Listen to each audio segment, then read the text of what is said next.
Hello, I'm John Kay of Steppenwolf. Welcome to my podcast From Rockstar to Wildlife Advocate. The previous episode ended in June 1967 with the breakup of the Sparrow at the Galaxy Club in Los Angeles. So there I was, newly married with, as they say, no visible means of support. Fortunately, Jutta soon got a job as a cocktail waitress at the Pink Pussycat, a strip club on Santa Monica Boulevard where Sally Marr, mother of revolutionary comedian Lenny Bruce, ran a striptease academy.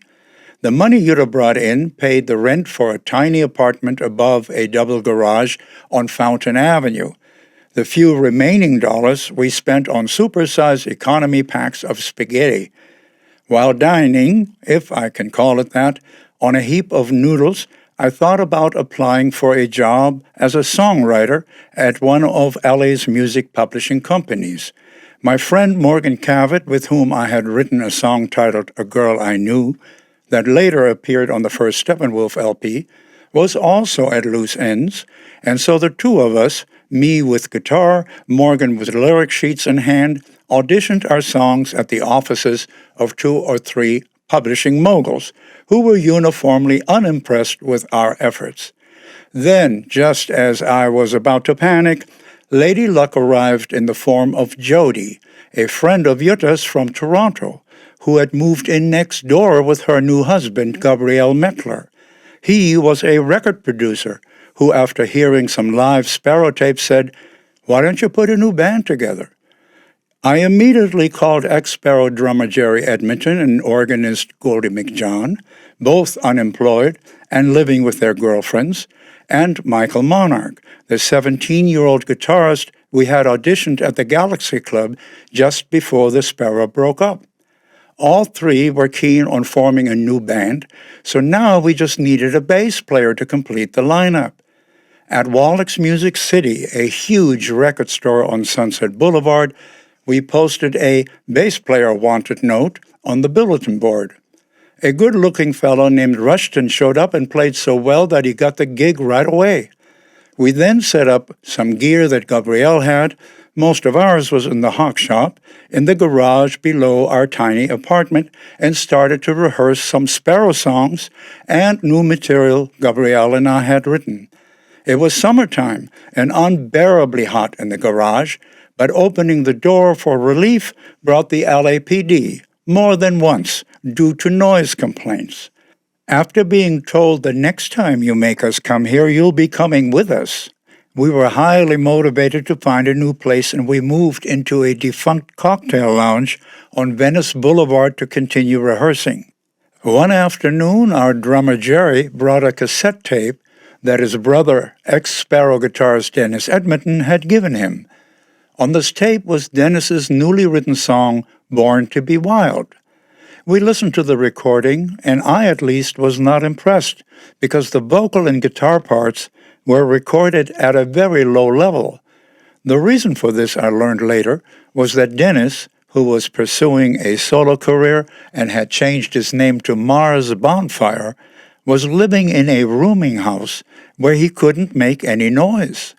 So he made the tape as quietly as possible, and I simply failed to hear the song's potential. Jerry, however, was willing to give the song a chance, and so we kicked it around until we felt Born to be Wild was beginning to sound pretty good. It wasn't long thereafter that Gabrielle deemed us ready to cut demos and booked a session at a small studio. With Goldie's girlfriend's car pulling a rented trailer, we went to pick up our gear at the lounge when the cops pulled us over. Long hair was still not typical at the time, and Goldie, who was driving, had a prominent head of hair, which may have been the reason for the interrogation. In any case, by the time we were free to continue, we arrived at the lounge so late that the owner, who was going to unlock the place, had left. Well, now what do? We were already running late for the demo session, so there was no time to lose. I climbed up on the roof of the lounge, opened a skylight, dropped into the lounge, and opened the side door, which triggered a silent alarm and brought the LAPD with sirens blaring. Because the owner of the adjacent convenience store confirmed our story, this is our equipment, we're not stealing it, etc. The cops eventually let us go, and we arrived at the studio stressed out and sweating like hippos. We were quickly setting up our gear, played every song we knew, and then practically collapsed. When Gabriel was handed the box with our finished demo tape, he asked, "What's the name of the band? I got to write something on this box before I take it to the record company." We hadn't come up with a name we all agreed on. So Gabriel said, "How about Steppenwolf? It's the title of a book by Hermann Hesse. Steppenwolf sounds kind of mysterious. It looks good in print. What do you think?" We weren't sure about his ideas at first, but it proved to be a good name for us. Once we were successful, some people assumed that because Hermann Hesse was a German writer and I was born in Germany, that it was I who gave the band its name. Well, no, it was Gabriel, who was born in Israel, who actually read the book. In any case, Gabriel took the demo tape to Dunhill Records, and a few days later he and I met with Jay Lasker, the label's president, who said, "John, the demos, I'm not sure I get it. But my young daughter likes them. Maybe she's got better ears than me. We're going to take a chance with you guys."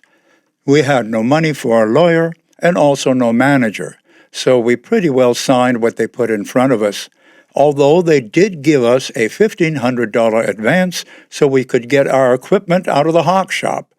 They also strongly suggested we speak with a management company named Reb Foster and Associates, which was located in the same building as Dunhill Records. Reb Foster was a well-known DJ on KRLA, a major radio station in Los Angeles, and he, after we auditioned for him, agreed to sign us to a management contract. So things began to look promising, and not a moment too soon, because Jutta was now pregnant with our daughter Shawn, and since pregnant pussycats were not desired at the Pink Pussycat, Jutta lost her job, and it was my turn to try and make ends meet. The guys and I retrieved our equipment from the hawk shop and brought it to a well-known recording studio where the Mamas and Papas, Dunhill's most successful artists at the time, had recorded their hit albums. But Steppenwolf was a rock band, and our sound was apparently more intense than the studio engineer was accustomed to. "The VU meters are going into the red," he said. "Turn down out there and I'll turn you up in here," meaning the control room.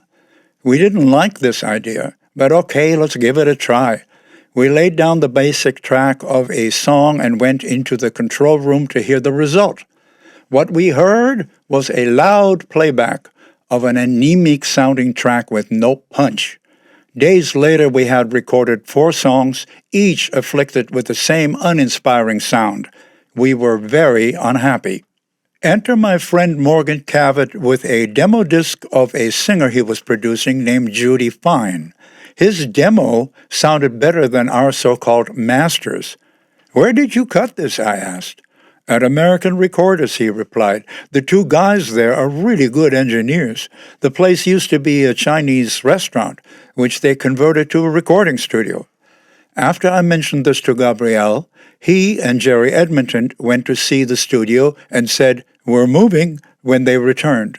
Within days, we were set up at American Recorders and met engineers Richie Podler, who later became our producer, and Bill Cooper. They were easy to like, and we took to them right away. The studio had a Scully 8-track recorder, a self-built echo chamber that we discovered later was one of the best in Los Angeles, and a custom-built mixing board. We were in the studio rehearsing a song when Richie and Bill called us into the booth to hear a test recording of what we had played. Within seconds of hearing the playback, almost to a man, we yelled, Yeah, that's what we sound like. That's our sound." We were ecstatic and eager to record in earnest. With Goldie playing his Lowry organ through an overdriven rotating speaker cabinet, Michael playing his Fender Esquire through a Mosrite fuzz tone pedal, which intensified his wailing guitar leads, Jerry's rock-steady in-the-pocket drumming and Rushton's inventive bass lines, we laid down 7 tracks that day and 4 more the next day.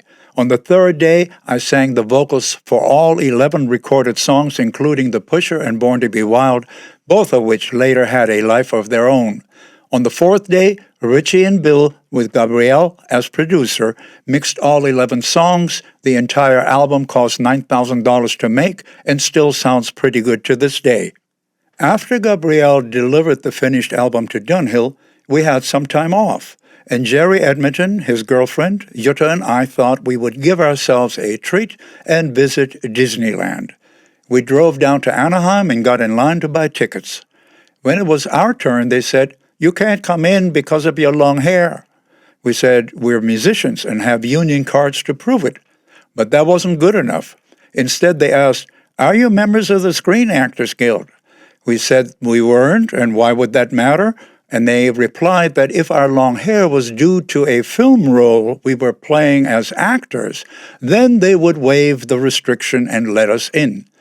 I never understood this pretzel logic, but a few months later, long hair was so common that Disneyland capitulated and dropped the long hair restriction. Many years later, I made Disney pay for this affront, but that story is in a future episode. Not long after our futile journey to the gates of Disneyland, Dunhill Records put us in touch with photographer Tom Gundelfinger O'Neill, who became a good friend and Steppenwolf's primary photographer. Tom had us gather at the Cactus Garden in Beverly Hills, where he shot our first album cover with infrared film, which I was told, since I'm totally colorblind, alters the colors of images. The chosen photo from this session was then used for an album cover made with silver foil paper, giving the record a unique appearance. Dunhill released the LP in January 1968. By then, we were back at the Whiskey A Go-Go, this time as Steppenwolf. Mario, the Whiskey's co-owner and manager, remembered us from our Sparrow days and made us feel welcome. We first played with South African trumpeter Hugh Masekela, and by the end of the month with John Mayall's Blues Breakers, which at the time had Mick Taylor on guitar. Mick approached me and asked, "Have you got a plectrum?" I didn't understand him. I just stood there with a puzzled look. He asked me again, and this time the word plectrum caught my ear. It's the proper English term for what Americans call a guitar pick. I had seen the word plectrum when I was 14 in a Nick Manilow guitar book, but not once since then, so it took me a moment to grasp what he was after. In any case, I didn't have a plectrum, nor a guitar pick for that matter in my pockets, so he went searching elsewhere and must have found one, because he played really well when the Blues Breakers went on. I sat in the Whiskey's balcony and enjoyed the performance more than once. The balcony was also a good spot for watching the Whiskey's go-go dancers gyrate on their small platforms high above the stage. Playing the Whiskey with the Blues Breakers in January '68 was the last time Steppenwolf performed at this venerable showcase, although Jutta and I would often go to see other artists play there. One such occasion was back in the summer of '67 when we went to see Sam and Dave, whose recordings of Hold On I'm Coming and Soul Man were big hits. Mario seated us in a nice booth, we ordered some drinks, and then Sam and Dave started their show and killed. The audience loved it, and we were all primed for the next show. Now usually people would dance to recorded music when the band takes a break, but instead a drum set, as well as 2 big Marshall guitar amplifiers, were set up on the dance floor, and then Mario announced, "Ladies and gentlemen, doing a guest set this evening, directly from the Monterey Pop Festival, would you welcome the Jimi Hendrix Experience?" We had already heard about Jimmy's guitar burning episode at the festival, so we could hardly believe our ears. Jimmy, Noel Redding, and Mitch Mitchell got onto the dance floor and played raucous versions of Wild Thing and Hey Joe, plus a couple more songs that I can't recall. Well, they pretty well leveled the place. After that, Sam and Dave finished the night with another outstanding set. It was a most memorable night, and there were lots more of those to come.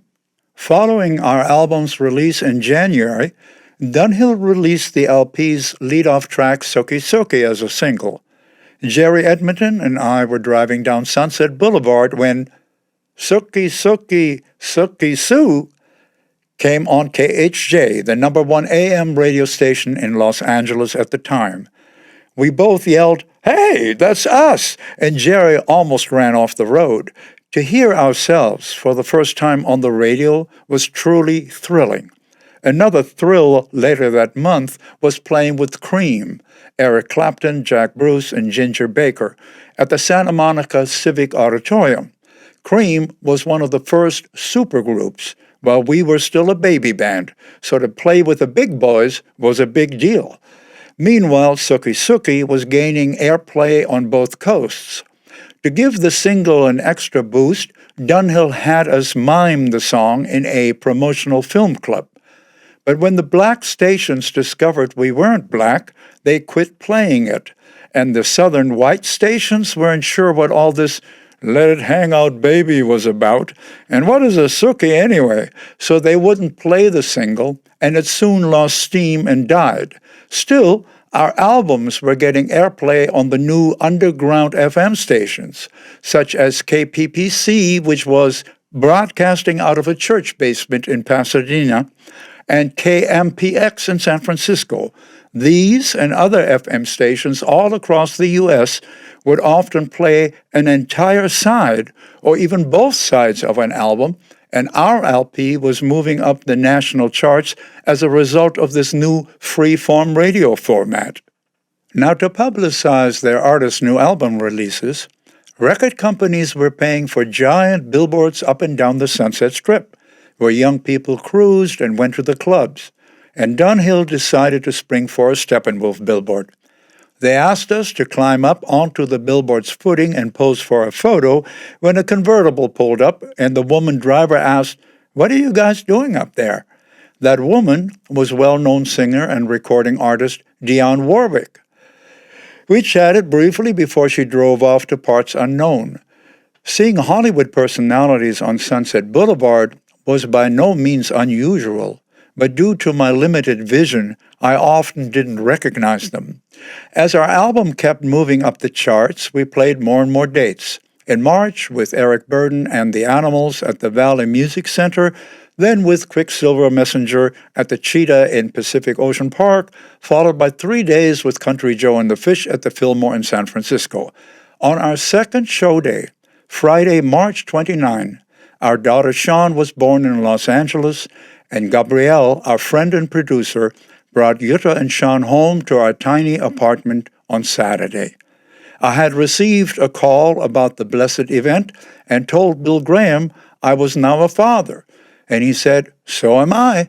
My son David was born a few weeks ago." From that day on, Bill and I had a friendly relationship. On Sunday, March the 31st, I made it home to be with Jutta and to meet baby Shawn. But there wasn't much time for domestic bliss. For 6 days later, we played in Santa Barbara with Traffic, a group with Steve Winwood and Dave Mason, and the Electric Flag, a band with Michael Bloomfield and Buddy Miles. The next day, we were in San Bernardino with Blue Cheer, following a few days off to write songs for our next LP, which Dunhill wanted as soon as possible. We returned to the Avalon Ballroom, this time with harmonica ace Charlie Musselwhite. Then, after a show at the Long Beach Civic Center, it was back into the garage under our apartment to finish a couple of songs, one of which was Don't Step on the Grass, Sam. After seeing Sam Yorty, the mayor of Los Angeles at the time, on the Joe Pine TV show, where Joe and Sam went to town on the evils of marijuana, I felt compelled to repudiate their propaganda with this song, the lyrics to which seemed to write themselves. Not much later, on May the 4th, we made our first appearance on Dick Clark's American Bandstand and played Born to Be Wild, which was later released as a single. However, it took some back and forth between Dunhill, which wanted the track Everybody's Next One as a single, and our manager Reb Foster, who, after getting the opinions of some disc jockey friends, was strongly in favor of Born to Be Wild. Finally, a compromise was reached. The single was released with the two songs back-to-back, but without telling radio which side was the so-called A side. It didn't take long before the verdict came in. 8 out of 10 stations played Born to Be Wild, and the record started getting nationwide airplay. From May to June 15, while Born to Be Wild was moving up the charts, we were on a coast-to-coast promotion tour, playing Dallas, St. Louis, Chicago, Madison, Miami, and also Cleveland to perform there on the Upbeat TV show. We did all this traveling in a bus rented from the Council Bluffs, Iowa public transportation system. It had a few bunk beds, a couple of tables, and space below for our equipment. That was it. Custom-built luxury tour buses were unknown at the time, so this basic rig had to do. It eventually brought us to New York City to play the Fillmore East on June 7 and 8. We were the opening act, followed by Quicksilver Messenger Service. The Electric Flag was the headliner. The changeover between bands was made with remarkable speed by the Fillmore's production crew. The Joshua Light Show behind the performing artist was mesmerizing, and impresario Bill Graham had everything running like clockwork. It was an absolute pleasure to play the Fillmore East. The following week, we played at The Scene, a New York showcase club operated by Steve Paul, who managed Johnny and Edgar Winter.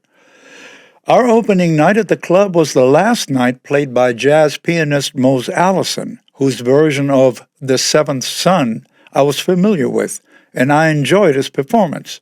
The following 3 days, we alternated with The Crazy World of Arthur Brown, whose single Fire was going up the charts. Arthur emerged from behind the tiny stage, dressed in a flowing outfit with enormous bell sleeves. Completing this eye-popping ensemble was a headpiece ablaze with flames that were easily a foot high or more. As Arthur shouted, "I'm the god of hellfire," and launched into the song Fire, while swinging his arms overhead, one of his sleeves actually did catch fire. His roadie, seeing this, slid on his knees next to Arthur and attempted to extinguish the flame every time the fiery sleeve came within reach. Arthur, unaware he was ignited, gave the roadie a "What are you doing? Have you lost your mind?" look, but he kept going. Watching this hilarious scene had the guys and I howling with laughter. The rest of the nights at the Scene went well and without further comical incidents. One night after we played our last set, Jimi Hendrix, drummer Buddy Miles, and a bass player came into the club. Jimmy came over and asked if they could use our gear for a jam session. I said, "I'm fine with it, but let me check with Jerry if he minds Buddy using his drums." When I asked Jerry, he said, "Oh man, the way Buddy plays, I'll have to rebuild my drums after he's done, but okay, let him use it. I'll fix my kit before we play tomorrow night."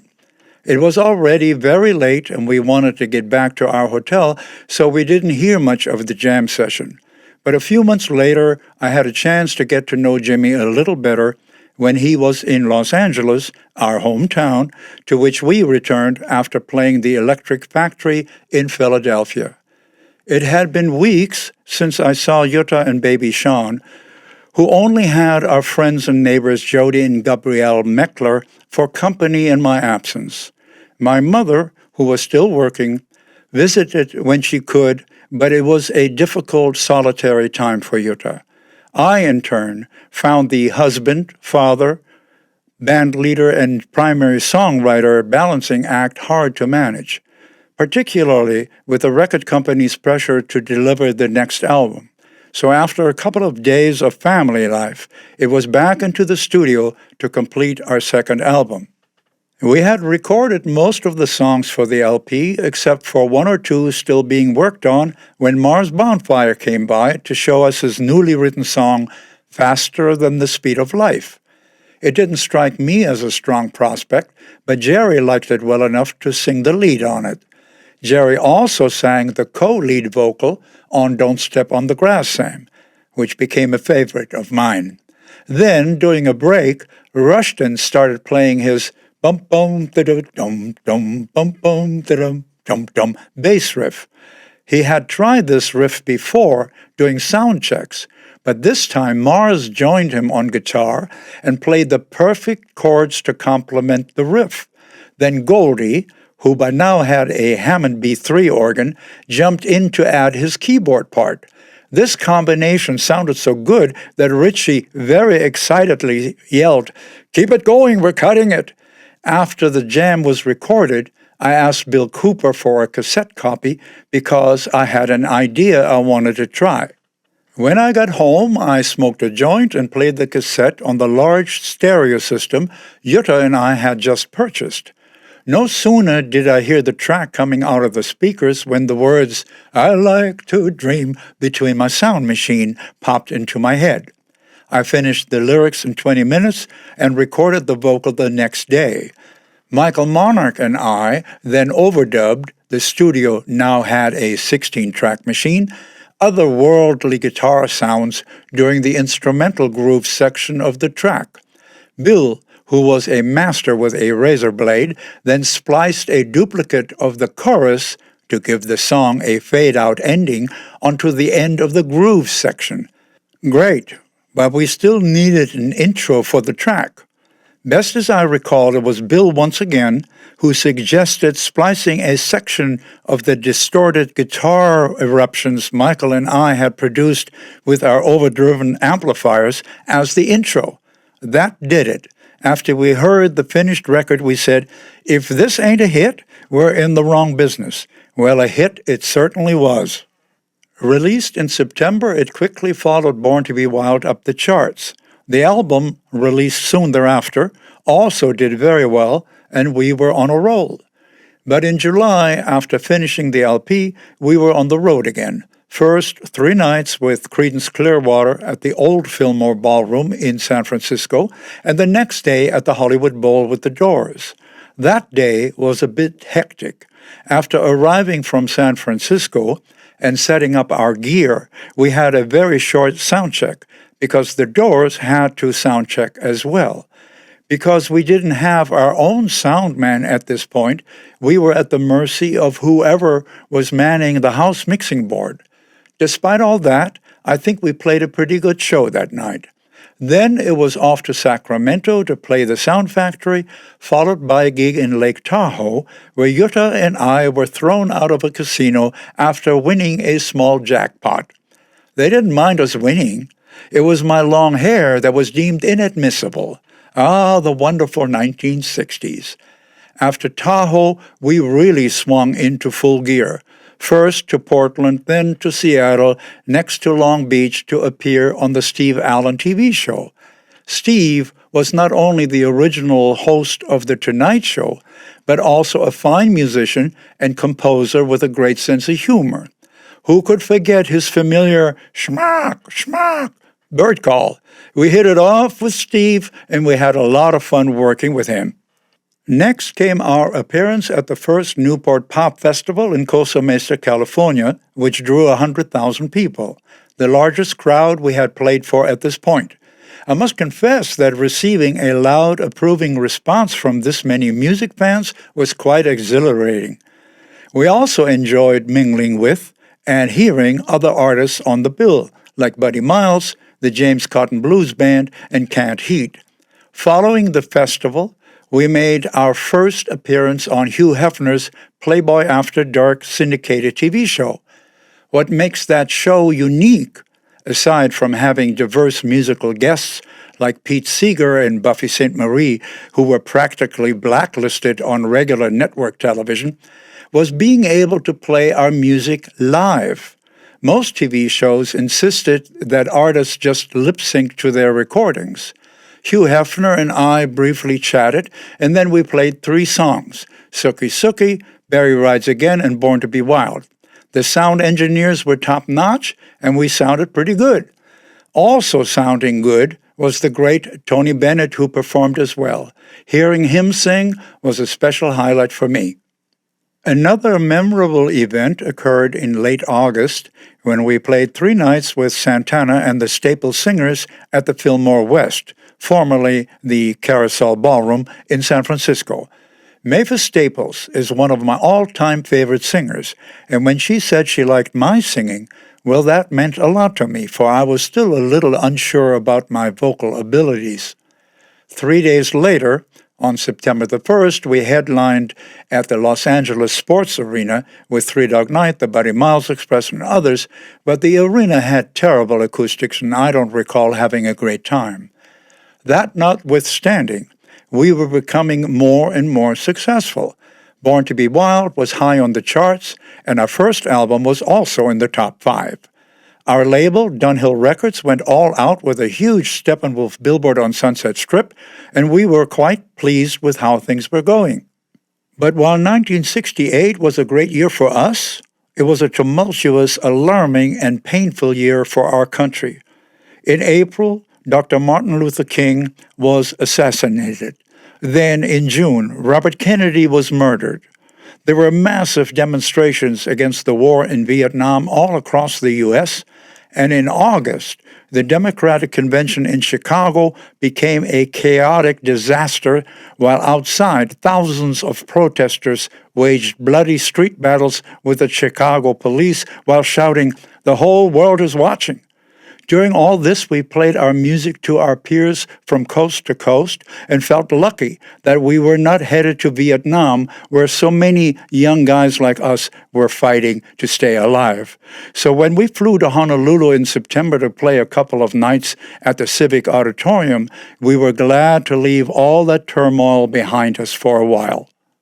Our concert promoter had rented a beach estate on Diamond Head Road as our lodgings for a whole week. And so this gig was also a vacation for us, which was great because Jutta and baby Shawn, as well as other band members' girlfriends, had joined us for this special trip, and we all made the most of it. We went to Hanauma Bay several times and learned how to snorkel and enjoyed viewing the sea life through our rented goggles. The young Hawaiians were a great audience, and we had a ball. But we noticed a group of guys who, unlike the rest of the crowd, had short hair. We discovered they were soldiers on leave from Vietnam, who said they knew our music because the American Forces Vietnam radio network played it. As time went on, many Vietnam veterans became and continue to be loyal Steppenwolf fans whose support we've always appreciated. In the next episode, ex-Sparrow Nick St. Nicholas joins Steppenwolf on bass. We begin headlining in larger venues. We have 2 songs featured in the film Candy, starring Ringo Starr, Marlon Brando, and Richard Burton. We appear on the Smothers Brothers TV show and later on the Ed Sullivan Show, which was a big deal back then. So until then, thanks for listening. Stay well and stay wild. Thank you for joining us on Rockstar to Wildlife Advocate from wherever you get your podcasts and from our YouTube channel, which is youtube.com/RSTWA. Be sure to follow us and don't forget to subscribe for free so you won't miss any upcoming episodes. Rockstar to Wildlife Advocate is brought to you in part by the Mau Kay Foundation. Please visit maukay.org to learn about our efforts to protect wildlife. That's MAUEKAY.org. We hope to see you again on the next episode of Rockstar to Wildlife Advocate.